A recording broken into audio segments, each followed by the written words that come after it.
presented by Syntax Advisors. Welcome to ETF TV News, your weekly update on newly issued exchange-traded funds and products. I'm Dan Barnes.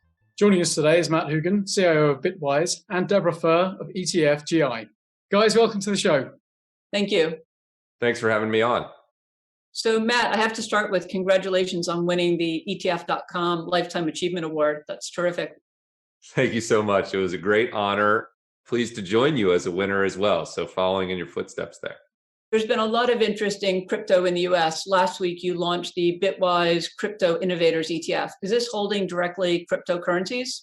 It's not, Debbie. This is holding crypto-related equities. In fact, it's the first crypto-focused equities ETF to launch in the US, the first pure play on that space. That means companies like Coinbase, which is the largest crypto brokerage in the US, companies like Canaan Creative, which created the first crypto mining chip, companies like Silvergate, which is the leading bank to crypto companies in the US.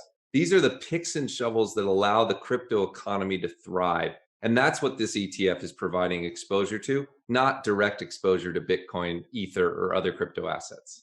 What sort of investors do you expect to be investing in this ETF, and how might they use it?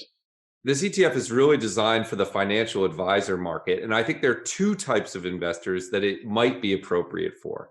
On the one hand, you have investors who have been watching the spectacular returns in Bitcoin, Ether, and other cryptocurrencies, but are uncomfortable holding crypto assets directly. On the other hand, I think it may be interesting to investors who have been looking for ETFs focused on disruptive growth companies. The reality of the companies in this ETF is that they're some of the fastest growing companies in the world. Take Coinbase, for example. Its revenues were up 900% year over year based on its most recent quarterly earnings report. These are phenomenal growth companies. They're very profitable. So either as an analog for direct holdings of Bitcoin or as a direct way to invest in fast growing global equities, I think it can be an interesting fund in either of those two cases. In Europe, you have been able to launch a crypto ETP. Can you tell us a little bit about that product? That's right. The Keys ETF, ticker KEYS in Switzerland. It is an index tracking ETF. It holds 10 of the largest cryptocurrencies in the world. We're very pleased to have brought it out with 21 shares, a leader in crypto ETFs globally.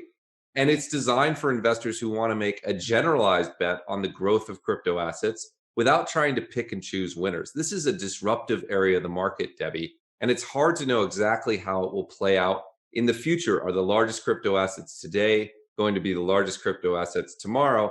I'm not 100% sure. So taking an index-based approach allows you to bet on the growth of the entire space, bet on the beta of the space. And that's what the Keys ETF is designed to do in Switzerland. So presumably the type of investors you're expecting for the exchange-traded product are different to those for the exchange-traded fund. The direct crypto asset holdings that the Keys product offers in Switzerland means it's an interesting ETF for people who want to hold those assets directly. As an ETF, it's available to all investors in Switzerland, and so it's a wide array of the marketplace. I really think the primary users of our new equity ETF in the US are financial advisors. Remember, financial advisors control a strong section of wealth in the US, about 40% of all wealth. And most of them are still on the sidelines because we don't have a Bitcoin ETF in the US. We don't have an Ethereum ETF in the US. So for those investors, this offers a way to jump into the market to gain exposure without those challenges of holding Bitcoin directly. So we have crypto products in Europe. We have them in Canada. Do you think the SEC is going to approve one this year in the US? Oh, this year is a tough question, Debbie. I think we are going to approve one. I think we're closer than we've ever been. It's not clear to me if it will be this year or next. But look, we've been working on a Bitcoin ETF in the US since 2013. That's when the first ETF application went in.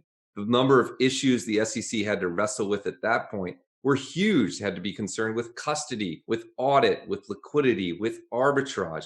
Most of those concerns have been solved. The SEC is now focused on a relatively narrow set of plumbing issues and concerns about market manipulation. I think the industry will jump over that last hurdle soon. I'm just not sure if it will be this year or potentially next year. It's probably too early to say.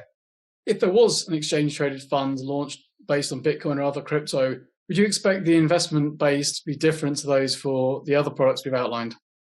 I think there'd be a much wider array of investors focused on a Bitcoin specific ETF. We know that there's significant pent up demand for direct exposure to Bitcoin, but I actually think the two might be complementary. You think about a week like we've had recently, we saw crypto asset prices fall. In that case, a Bitcoin ETF would directly suffer.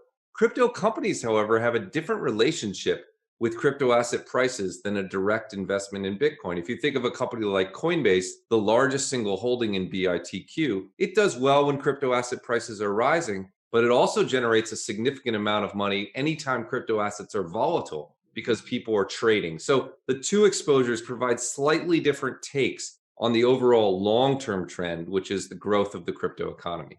That's great. Thanks for joining us. Thanks for having me. I appreciate being on. So Deborah, can you tell us about the newly issued products we've seen over the previous week? And can you give us a bit of color on what we're seeing?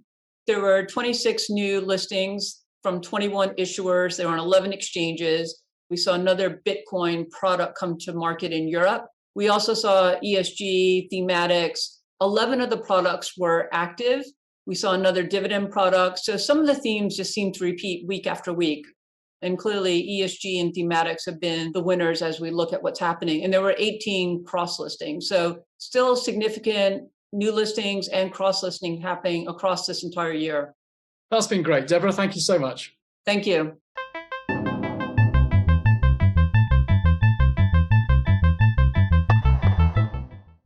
ETF TV News does not provide investment advice nor recommend products.